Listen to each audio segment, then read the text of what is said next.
Hello दोस्तों, कैसे हैं आप। ग्लोबल आर्ट एकेडमी में आपका स्वागत है। हम अजंता की गुफाएं पढ़ रहे हैं।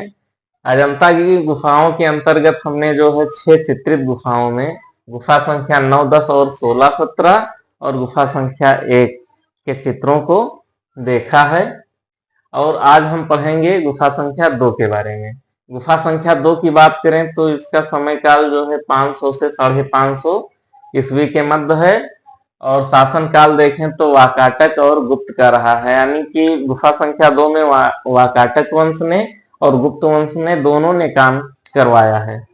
अब गुफा संख्या 2 के जो महत्वपूर्ण चित्र हैं जिनसे परीक्षा में प्रश्न बनते हैं वो हम देखेंगे। माया देवी का स्वप्न, ये बहुत ही इंपॉर्टेंट चित्र है। बुद्ध जन्म, 2 बाएं अंगूठे वाली रमणी और महाहंस जातक। महाहंस जातक की बात करें तो गुफा संख्या जो है 17 में भी है। और तूषित स्वर्ग, सर्वनाश, सर्वनाश गुफा संख्या 1 में भी है। विदुर पंडित की कथा, ये गुफा संख्या 2 का महत्वपूर्ण चित्र है। शांतिवादी जातक, प्राणों की भिक्षा, झूला झूलती राजकुमारी। ये भी प्रश्न आ सकता है कि झूला झूलती राजकुमारी जो है किस गुफा संख्या का, अजंता की किस गुफा का चित्र है, तो ये गुफा संख्या 2 का चित्र है।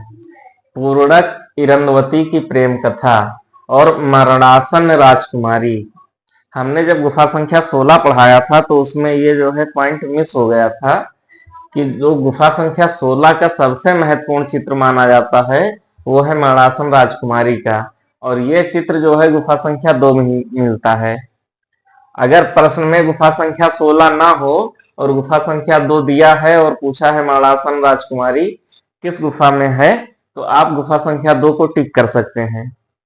ये ऑथेंटिक बुक का सोर्स है, यानी मरणासन राजकुमारी का चित्र गुफा संख्या 2 में भी अवेलेबल है।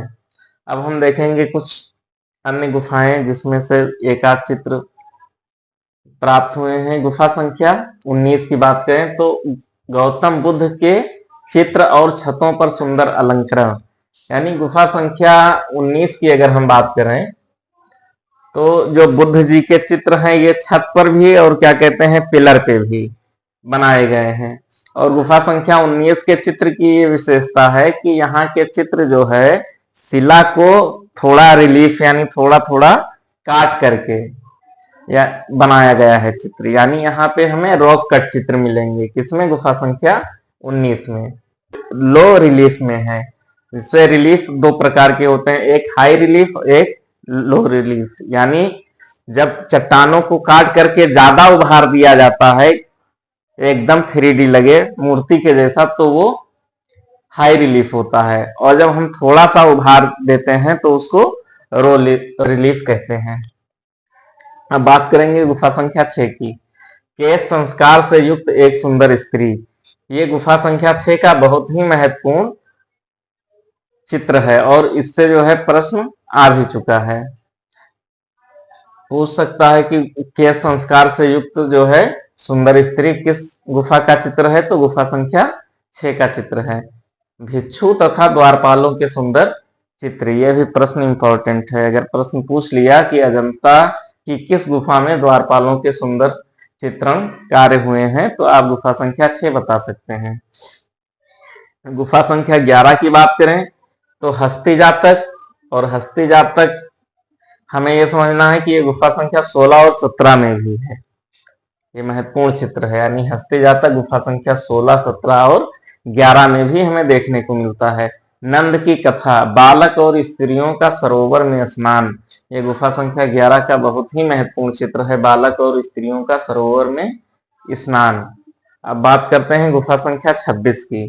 तो गुफा संख्या 1 में हमने देखा था मार विजय का चित्र, और गुफा संख्या 26 में मार विजय की मूर्ति है। यानी अजंता की सभी गुफाएं महत्वपूर्ण हैं। अजंता के बारे में प्रश्न, कोई भी ऐसा आर्ट का एग्जाम नहीं है जो बनता ना हो। अजंता में हमने देखा कि 5 गुफाएं चैत्य और 25 गुफाएं बिहार।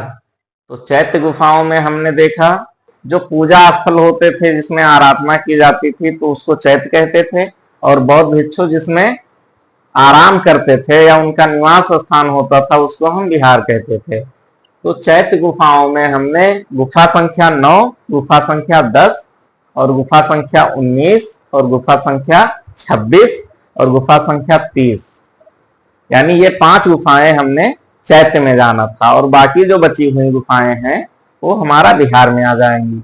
और धर्म जो अनुयायी थे उनके हिसाब से जो है गुफाएं 2 प्रकार की थी, यानी एक हीनयान से संबंधित और महायान से संबंधित। तो गुफा संख्या 8 से लेकर के और गुफा संख्या 13 तक जो है हीनयान से संबंधित थी, और गुफा संख्या और जितनी भी गुफाएं थी वो महायान से संबंधित थी। लेकिन गुफा संख्या 9 हीनयान और महायान दोनों से संबंधित थी। तो हमने लगभग सभी महत्वपूर्ण गुफाओं के बारे में जाना है और उसमें पाए जाने वाले चित्र और मूर्तियों के बारे में जाना, अजंता की स्थिति के बारे में जाना। अब अगली क्लास में हम अजंता की जो भित्ति चित्र हैं या गुफाएं हैं उनकी प्रमुख विशेषताओं के बारे में देखेंगे, उनकी चित्रण शैली के बारे में देखेंगे, जैसे जो फ्रेस्को विधि है या टेम्परा विधि है, किस विधि से बनाया गया है। अजंता का चित्रणकार तो फ्रेस्को हुआ है, प्रश्न में हमें कब फ्रेस्को लगाना है, कब टेम्परा लगाना है, ये सब हम विधिवत चर्चा करेंगे अगली क्लास में। आज के लिए इतना ही।